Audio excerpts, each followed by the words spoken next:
It really feels very disheartening to know that this woman on the right is also the same woman on the left. She used to be a multi-millionaire, a very successful Nigerian young woman doing well for herself. But now, because of marriage, she's almost homeless.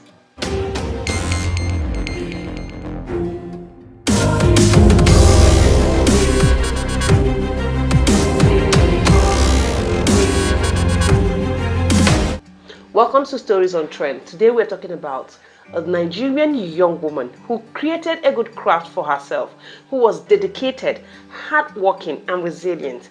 Up until 5 years ago in 2018, she decided to settle down with a classmate of hers who they went to the same university together, dated, and decided to get married. But one thing was that she was the one taking care of all the financial responsibilities up until recently when he abandoned her with 2 children and flew away. This is the story of Patience Ebo, popularly known as Patra. She's the founder of Face of Beauty Nigeria. Let's listen to her tell her story. It's quite very unfortunate. You don't have money, leave. Your husband has left you. Won't you leave? What are you still doing here? My name is Patience. Well, I go by Patra, but my name is Patience, and I am a mom. I have 2 kids. I am the founder of the brand Face of Beauty Nigeria, and I used to do well. I founded the brand in 2017, and I was the first online pageant brand in Nigeria. So I got married 2018 to a guy I met in school. We met in school, we were in the same department, the same course. So you would just assume that a relationship like that was genuine.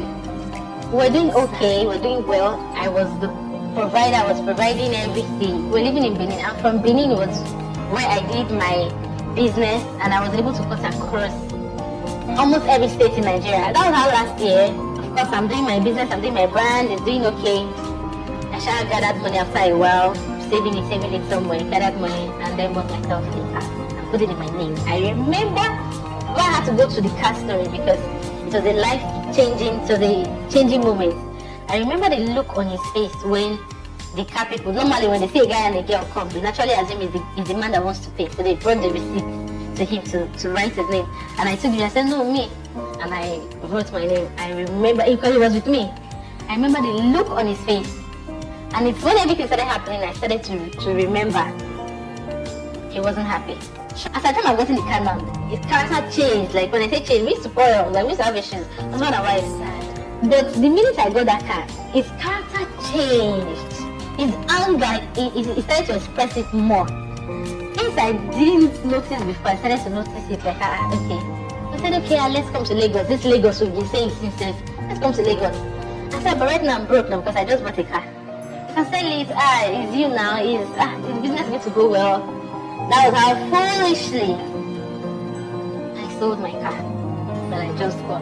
Because he didn't want me to have that car. So like, this man would maltreat me like, I was not living like a house help in a house that I'm providing. I was living like a house help, like I'll be in one corner, I'll be on the bed, I'll be crying.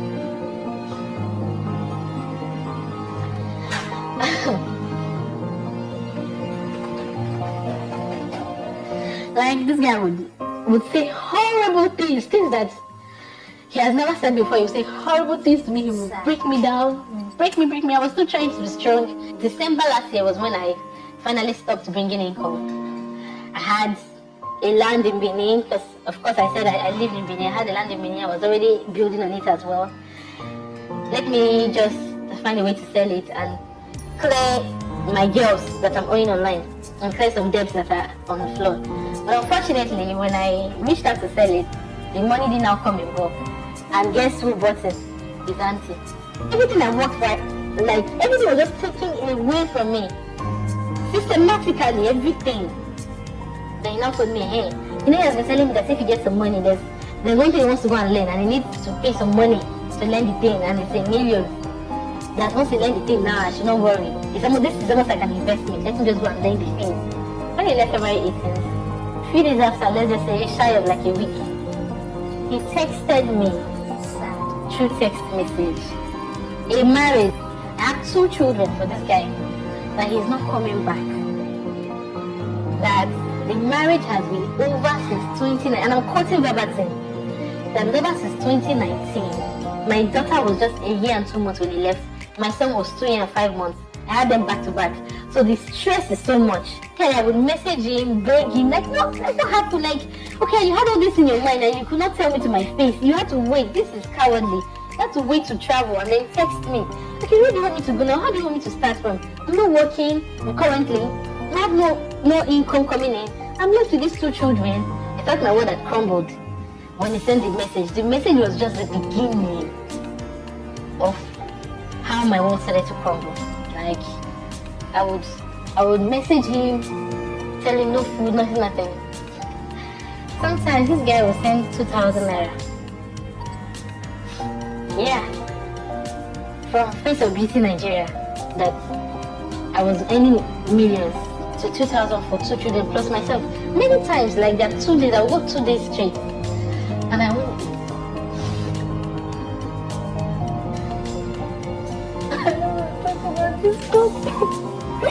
I won't eat.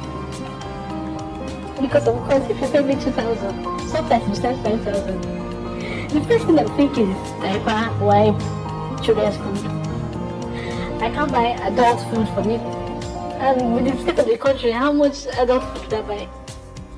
I won't eat, like I will go a whole day, and then the next day, then if I want to eat like in the evening. There are times, this same person that the messages he started to say many things he was saying to me.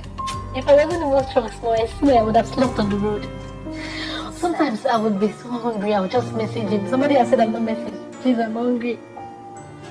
Then he was saying me 2,000, sometimes 5,000. My son was lying down on this chair. This thing fell on him. It has been falling, the room has been falling. See the alert, if I show you. The house has been leaking. I was supposed to have left since, but there was no money then. It now came to jam the quick notice they gave me. There was no money as well. My children will get sick because the house is leaking, it has molds. They will get sick every week. I would treat every week. I had no choice than to go and be staying with my neighbor. It's just too much. Like him living here, it has changed. It has changed my life. Like sometimes my soul will be like, I want daddy, I want my daddy. Like that's the most out of everything. Yes, that's the most heartbreaking thing. And then he will say, I want my daddy, I want my daddy. Even yesterday, he still said, I want my daddy. Sometimes I say, oh, daddy is Jesus. He will say, no, like all those things breaks my heart so much. When I had 10 days, I didn't have a choice anymore. I have 2 children that are depending on me to put a roof over their head, to feed them, to take care of them. I didn't have a choice anymore. Their father has told me, claim back. And I told him, why are you always waiting to the dying minute when I have no hope to do this kind of thing to me? Like, why do you hate me so much? Give me quick notices, When I did not pay, I did not leave. The agent came to embarrass me that I should leave. Embarrass me in presence of my children. I was taken into school in the morning. I was just coming out. He just met me at the door. He embarrassed me to the extent neighbors in the next compound came. I was so embarrassed. Like, you don't have money, leave. Your husband has left you. Won't you leave? What are you still doing here? Those kind of words, which is 30th. The landlord, the agent, they don't want to see me in this compound.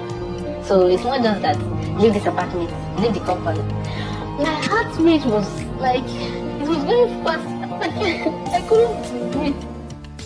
I could not breathe. Man, like him leaving. Just want people to, whatever they can contribute for me, they should contribute for me.